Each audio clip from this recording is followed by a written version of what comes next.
The Absurd in Arknights, a philosophical interpretation, that Thompson. So this video should be pretty interesting since Arknights is steeped in political unrest and political ideologies that mirror real life and mirror real history. So I think a philosophical approach to this would be interesting to watch. So let's get into it. What is Arknights about?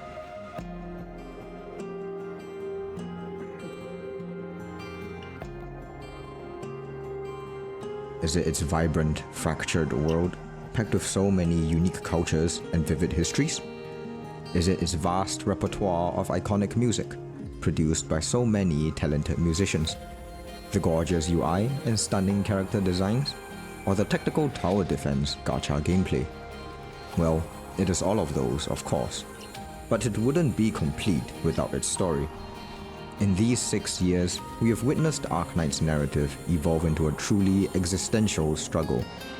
But here's the thing, despite the suffering, the destruction, and the death, Arknights isn't grimdark. Instead, this game insists on something more difficult, more profound: defiant hope. Despite civilization's fragility, despite humanity's fallibility, despite the universe's screams of futility, to reject surrender and stubbornly fight for the future. That is... I'm not gonna lie, when he was said aiming for defiant hope, the first thing that popped into my head was Naruto saying, because no one believed in him and he was defiant and the hope for his dreams and became Hokage. So I don't know, that's not philosophy. I don't know if it's just when you consume enough of the narratives and stories, you start to be able to notice the similarities much easier. But I do want to see more about the philosophy, and I know this is just the intro of the video. So absurd. Hope, Absurdism is a philosophy primarily characterized by the French author Albert Camus. Bro had his booty cheeks out. Like many other philosophers, Camus was concerned with the phenomenon of the absurd. What is this absurd? Simply put, the absurd refers to the human condition to demand meaning in a universe that never answers. It is absurd because it is futile, like talking to a wall. Yet, that absurd is inherent to human existence. For as long as humanity has existed, humans have sought reason and purpose to their lives. It's just crazy that this video is starting off like this, right? I'm gonna just use a personal anecdote, personal story, right? So I was having a conversation with a friend, and they tend to say things always happen for a reason. And I was like, well, what's the reason that these things happen, right? Of course there was no answer fair, right? I understand what it means, but it's why do we suffer? Why do we die? But most of all, why are we even alive? We ask these questions only to be met with nothing. The universe doesn't operate on justice or grand narratives, only in physical laws. No matter how hard we speak to it, it cannot respond in the way we want, the language of meaning. This divorce between man and his life, the actor and his setting, is properly the feeling of absurdity, Camus says. Humanity seems out of place in this universe, seemingly silent, indifferent, and uncaring. The setting of Arknights mirrors this indifference. Millennia ago, a hyper-advanced civilization expanded across galaxies, only to be erased by the observers. Alien entities so beyond comprehension, they are more akin to cosmic entropy than invaders. Despite desperate attempts to preserve their existence, the precursor's extinction was inevitable. A reminder that civilization itself is merely a temporary spark in an uncaring void. Sounds like One of the many precursor creations left behind is Originium, a potent energy source. The mineral also powers the catastrophes that plague Terra, and corrupts the flesh of the living in a disease called oropathy. As far as the Terrans are concerned, Originium is indiscriminate and impersonal, spreading destruction all across Terra. Each infection, each death, are mere collateral in an uncaring universe, embodied proof that suffering requires no reason. And the observers? Their threat lingers, not out of malice, but because existence itself is fragile. Their return to Terra isn't a question of if, but when. So as actors in the setting, what do we do in the face of this absurd? So there's more people like the Doctor that are supposedly returning. So do you think they're returning in infield, or is this something that we're going to experience in Arknights? Because again, I'll say I've been slacking. I've been playing a lot of fucking IS, trying to level up Radon, however you say her name. But like in the main story, do we meet more observers, more people like the Doctor, or is that not? We're not at that point just yet. Because again, that would be pretty cool to see the introduction of more of those types of people to see what kind of problems they like bring about in the world In his or writings, solutions. Camus categorizes 3 responses: literal, physical suicide, philosophical suicide, and lucid revolt. Physical suicide is straightforward. Life is not worth living, just give up. The other 2 are where the battle lines are drawn in episode 15 and throughout the rest of Arknights. Okay, so episode 15. So I'm like literally nowhere near that. So I'm going to be getting a little bit of spoilers. I wish I had this character. I wish I had Kelso. That would be like a good medic to have too. Do we choose to flee the silence or fight in spite of it? At the heart of Arknight's story stand 2 architects: the Doctor, once known as Oracle, and their colleague Priestess. We learn that amidst the Precursor's collapse, the greatest minds were tasked to find ways to preserve civilization. Thus, Priestess and Oracle created Originium, where knowledge and experiences are stored as static data in a space called the Assimilated Universe. Over the millennia, this data seeped into the world, influencing and even guiding the evolution of new civilizations on Terra. Perhaps as Oracle had hoped, a garden for new life to grow. Yet, this is also the very cause of oripathy and catastrophes.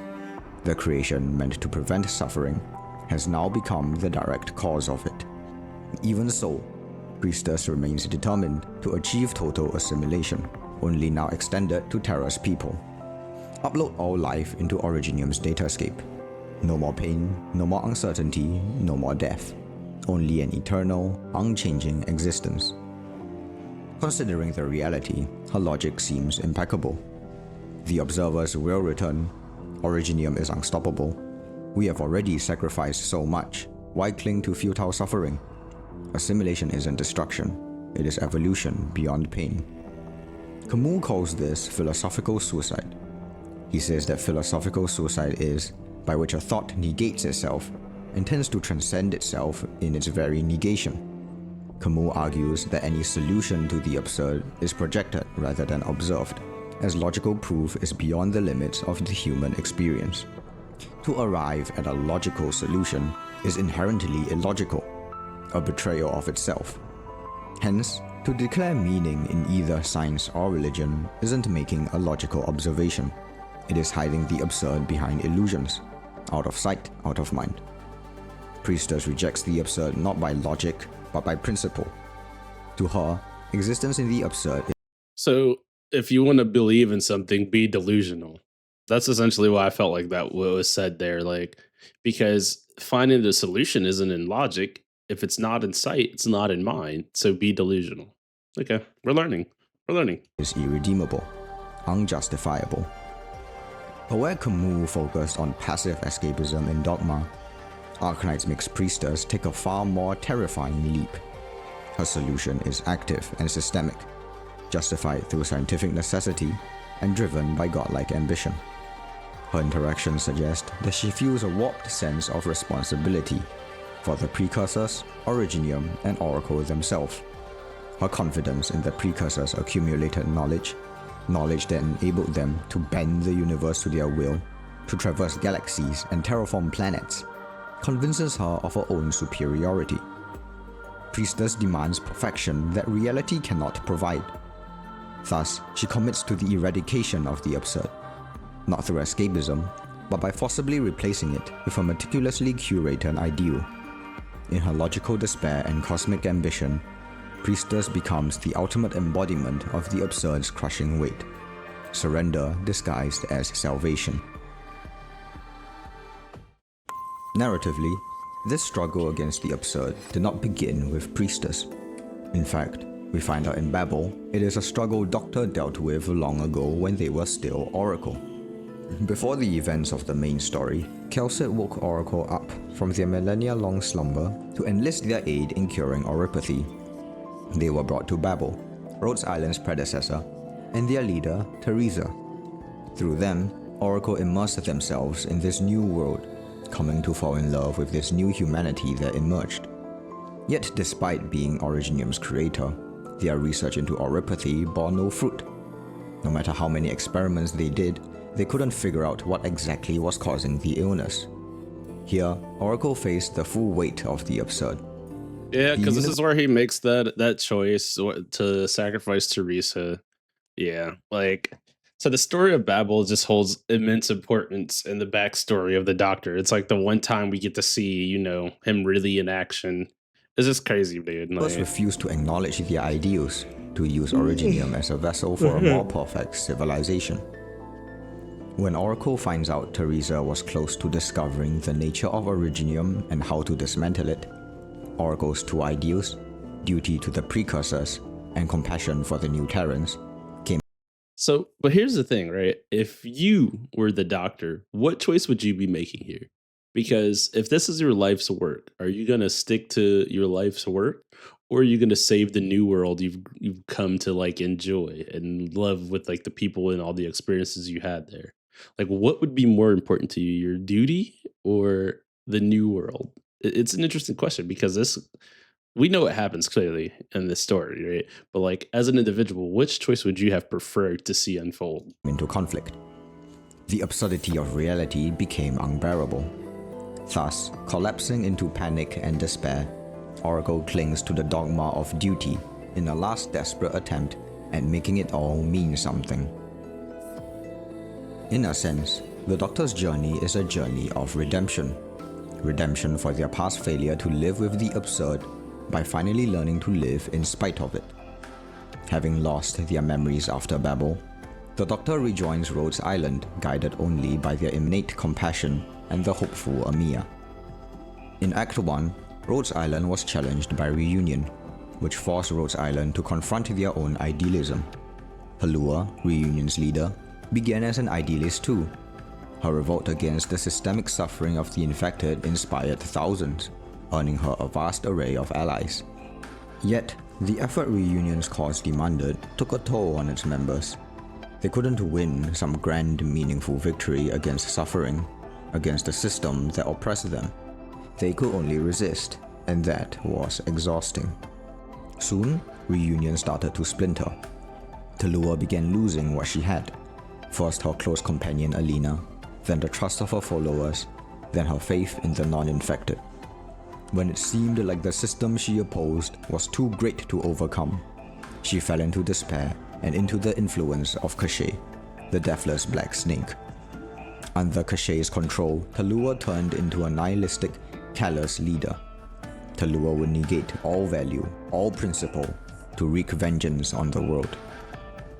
As Camus warns, nihilistic passion. Maybe that was just her path, right? Like, everyone has a life path that they're gonna eventually stumble upon or stumble down.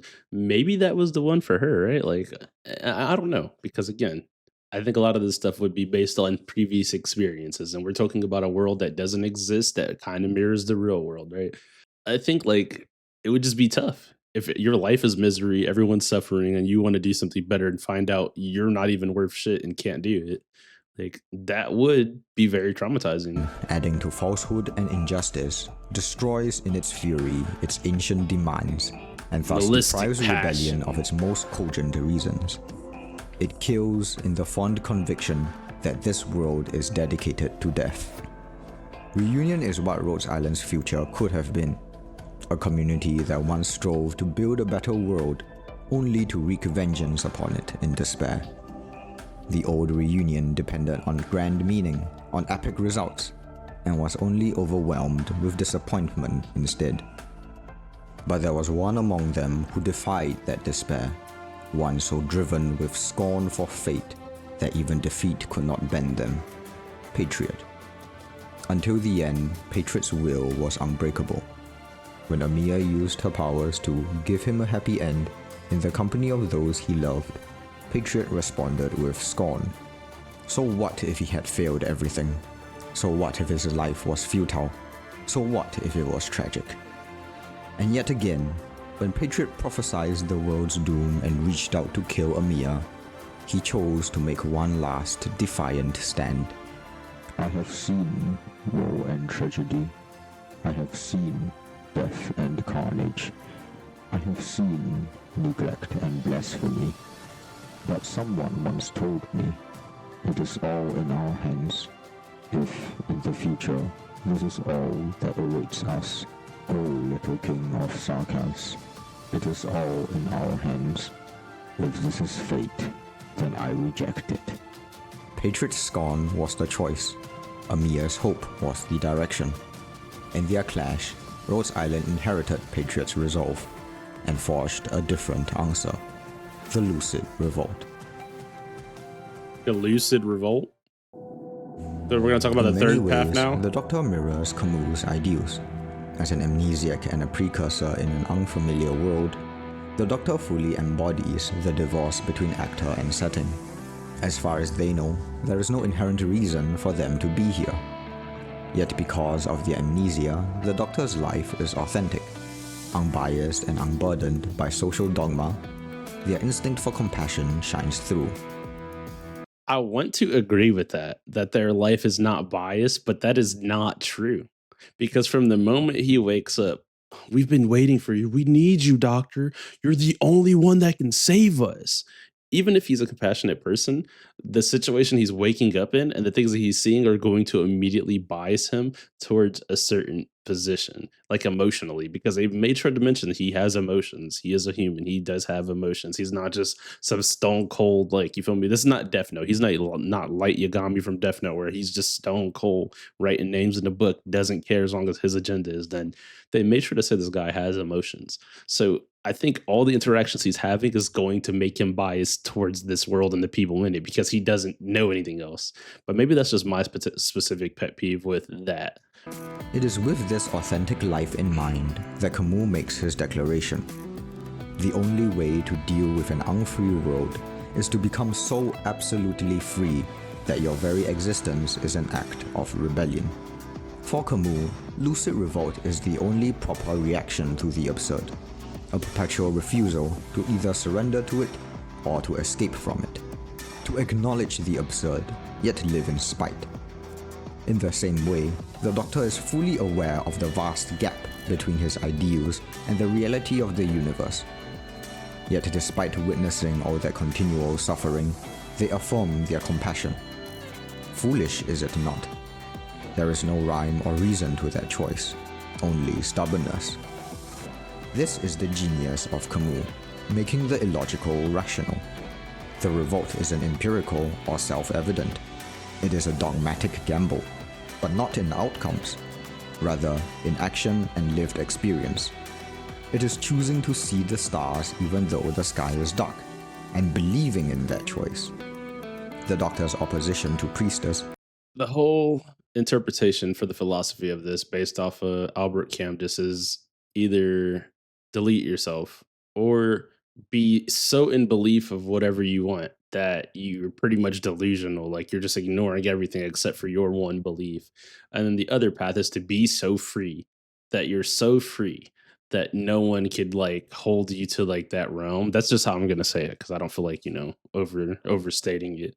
Like this is pretty interesting though to see like this type of thing on this video, but also just feels like it makes sense because it's just real life. Again, I've said this in multiple videos. This just mirrors real life. Yes, they're using aripathy and arts and magic, but the situations mirror real life in some countries, for some people, for some races, like all that stuff. So it makes sense to why it like hits a certain spot. It's not merely a difference in meaning.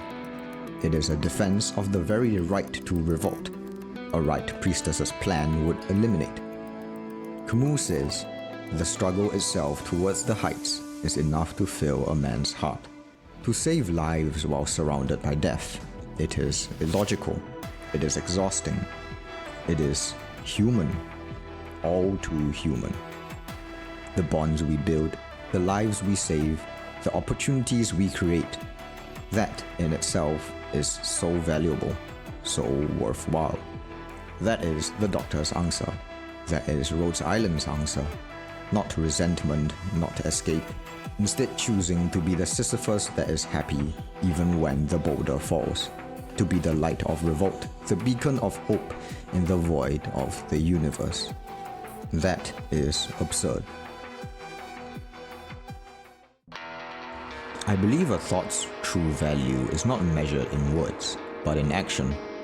We can talk until the end of days about the silence of the universe, about nihilism and the absurd. But when the talking is done, the same question remains. How then shall we live? Camus tells us, live in revolt. But what does that struggle actually look like? Arknights shows it's not a singular victory. It is not a final solution. And perhaps that isn't mere philosophical preference, but a narrative necessity. As a live service gacha, its own gameplay loop embodies the perpetual struggle. Preserving that absurdist tension aligns the narrative with the format. So instead, Arknights has been showing us a map of how we get lost and how to find our way again. It is the vast cast of characters we have met in our long journey. You know what I've got to say at the end of this video, because it's just actually hilarious. If this is the philosophy of the game, right, to be so free and enjoy what's there and make memories and be free, shouldn't the people who play the game be able to do the same thing in the way that they want? All right, that's pretty much all I have to say on that. It just seems like their philosophy is definitely heavily based around freedom, and I think that's a W. It definitely makes the game better. It gives it long-term longevity, clearly, but I guess it's also very dependent on like how your life is, like how you grow up. Did you struggle? Was your life not great? Were you oppressed? Did you deal with racism or sexism, or, you know, what were your struggles that you had to go through that you see in this game that characters are going through that you like feel, that like hit you in your heart? Let me know in the comments. Y'all have a good day.